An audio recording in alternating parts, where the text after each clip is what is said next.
Guys ദേ ഞങ്ങൾ എത്തിയിട്ടാ. ഇന്ന് നമ്മൾ ഉണ്ടാക്കാൻ പോണത് ഒരു കൽത്തപ്പമാട്ടാ.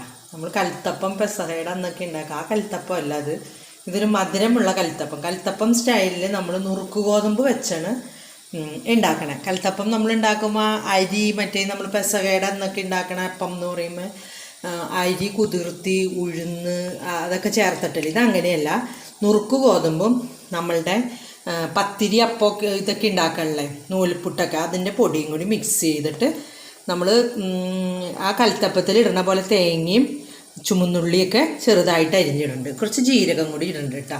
ഇതിൽ നമ്മൾ ശർക്കരയാണ് കേട്ടോ ചേർക്കണം. ഞാൻ 3 അച്ച് ശർക്കര ഇവിടെ ഒന്ന് തിളപ്പിക്കാൻ വെച്ചിട്ടുണ്ട്.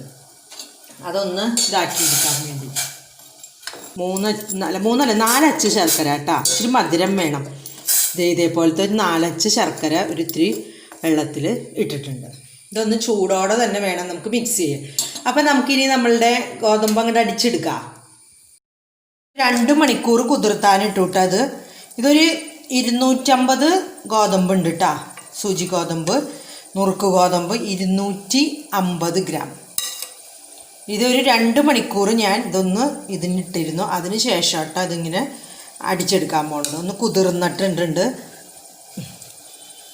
ഇപ്പം ഞാൻ അടിച്ചു കൊണ്ടുവരാം. അപ്പോൾ അതേ ഞാൻ നമ്മളുടെ ശർക്കരയുടെ പാനി ഒഴിച്ചു കൊടുക്കാം കേട്ടോ. ആദ്യം അടിച്ചെടുത്തതിലേക്ക് നമ്മുടെ ശർക്കരയുടെ പാനി,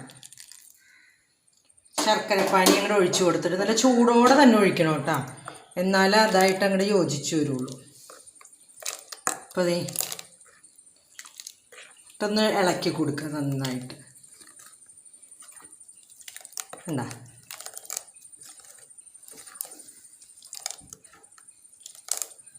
നമ്മളിത് എടുത്തു വച്ചിരിക്കുന്ന ആ 1/2 കപ്പ് നമ്മളുടെ പത്തിരിയുടെയൊക്കെ ഇതിൻ്റെയൊക്കെ പൊടിയില്ലേ, നൂൽപുട്ടൊക്കെ ഉണ്ടാക്കണേ, ആ പൊടി അങ്ങോട്ട് ചേർത്ത് കൊടുക്കുക. എന്നിട്ട് നന്നായിട്ട് യോജിപ്പിക്കുക.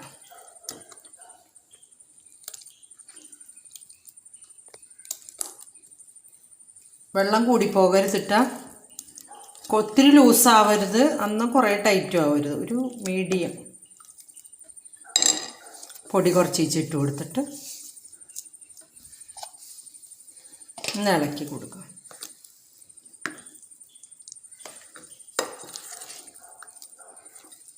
നമ്മളുടെ വിസ്കൊക്കെ വെച്ച് നമുക്കൊന്ന് ഇളക്കി കൊടുക്കാം കേട്ടോ. വേണമെങ്കിൽ കേക്കൊക്കെ മിക്സ് ചെയ്യണ വിസ്കില്ലേ, അല്ലെങ്കിൽ നമ്മൾ ശരിക്കും ആ മിക്സിലേക്ക് ഇതെല്ലാം കൂടി ആവാനാ. നന്നായിട്ട് ഈ പരുവം തന്നെ കറക്റ്റ് പരുവമാണ്. ഇപ്പോൾ ഇതിപ്പോൾ ഒരു 2 എണ്ണം ഉണ്ടാക്കാനുണ്ട് കേട്ടോ. അപ്പോൾ നമുക്ക് ഒരെണ്ണം മതിയെങ്കിൽ 150 എടുക്കുക. 3/4 ഗ്ലാസ് പൊടി എടുക്കാതെ 1/4 ഗ്ലാസ് പൊടി എടുക്കുക. അത് നമ്മളുടെയൊക്കെ ഇഷ്ടം പോലെ ചെയ്യാം കേട്ടോ.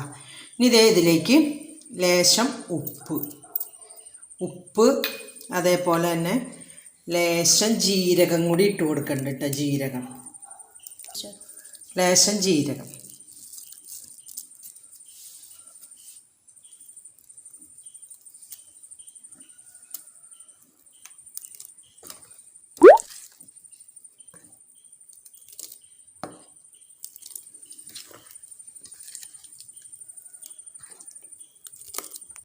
നമ്മൾ കുക്കറിലാട്ടോ ഒന്ന് ഉണ്ടാക്കണേ. അപ്പം ഞാൻ കുക്കർ അടുപ്പത്തേക്ക് വെക്കാൻ പാണ്. എന്നിട്ട് നമുക്ക് തേങ്ങയും ഈ ഉള്ളിയും ഒന്ന് മൊരിയിച്ചെടുക്കണം. കുക്കർ അടുപ്പത്തേക്ക് വെക്കട്ടെ. കുക്കർ ഇത് ചൂടായി. നമ്മളിത് അതിലേക്ക് ഒരു 1.5 ടേബിൾ സ്പൂൺ വെളിച്ചെണ്ണ ഒഴിച്ചു കൊടുത്തിട്ടുണ്ട്. വെളിച്ചെണ്ണയിൽ ഉണ്ടാക്കണം കേട്ടോ, അപ്പോഴേ ടേസ്റ്റ് ഉണ്ടാവുള്ളൂ.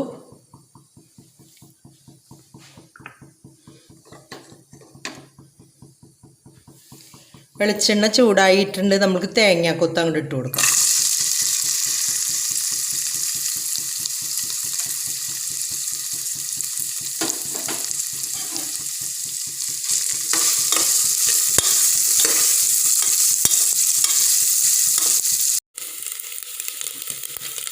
തേങ്ങ ഒന്നൊരു ചുമന്ന കളർ പോലെ ഒന്നും ആവണം, ഒരു ബ്രൗൺ കളർ ഇട്ടാ മൂത്ത് വരില്ലേ, ആ കളർ ആവാറാവുമേ നമ്മുടെ ചുമന്നുള്ളി ഇട്ട് കൊടുക്കാം കേട്ടോ. ഒരു കളറായി തുടങ്ങിയിട്ടുണ്ട്. ഇനി നമുക്ക് ചുമന്നുള്ളി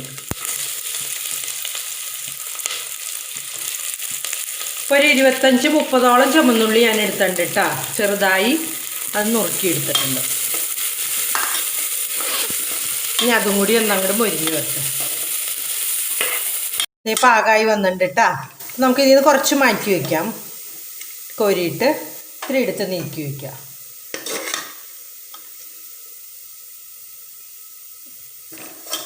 ഇനി നമ്മൾ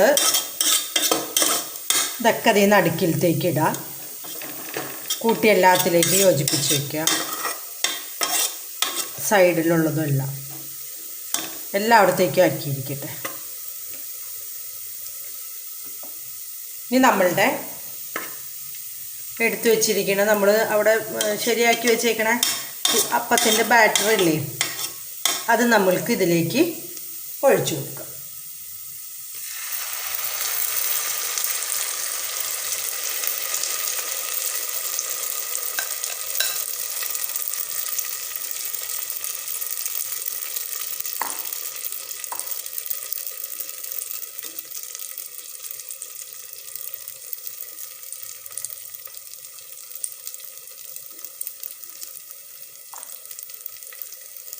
വറുത്ത് വെച്ചത് അതിൻ്റെ മുകളിൽ ഇട്ട് കൊടുക്കാം കേട്ടോ കുറച്ച്. എന്നിട്ട് കുക്കറിൻ്റെ വിസിൽ മാറ്റിയിട്ട് ഒരു 4-5 മിനിറ്റ് 5 മിനിറ്റ് നമ്മളൊന്ന് വേവിച്ചെടുക്കാം. അപ്പം തന്നെ എന്നിട്ട് 5 മിനിറ്റ് കഴിയുമ്പോൾ നമ്മൾ കുക്കർ ഓഫ് ചെയ്യാം. വെയിറ്റ് മാറ്റി വയ്ക്കുക കേട്ടോ. ആവി വന്നതിന് ശേഷം 5 മിനിറ്റ് കേട്ടോ. സമയം 5 മിനിറ്റ് കഴിഞ്ഞു കേട്ടോ. ഞാൻ ഇത് ഓഫ് ചെയ്തു. ഇത് നല്ല ആവി വരുന്നുണ്ടാ. ഇപ്പോഴും വന്നുകൊണ്ടിരിക്കുകയാണ്. നമുക്ക് ഓഫ് ചെയ്തിട്ട് വെക്കാം. ഇതൊക്കെ പോയി കഴിഞ്ഞിട്ട് നമുക്ക് തുറന്ന് നോക്കാം കേട്ടോ എങ്ങനെയുണ്ടെന്ന്.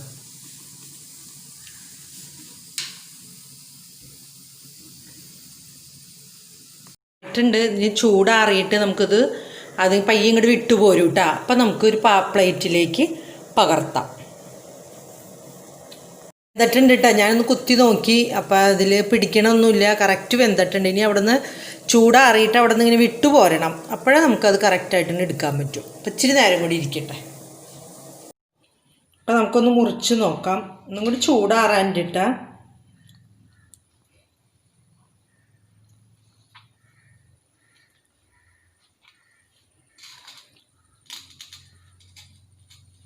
ഒന്നുകൂടി ചൂടാറട്ടെ എന്നിട്ട് നോക്കാം.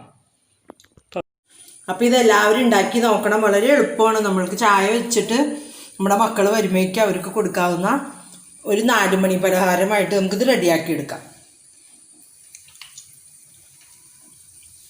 അപ്പോൾ ഇതെല്ലാവരും ഉണ്ടാക്കി നോക്കുക. ഇതിൻ്റെ ഫീഡ്ബാക്സൊക്കെ എന്നോട് പറയുക. ഇതുമായി വരുന്നത് വരെ ബൈ.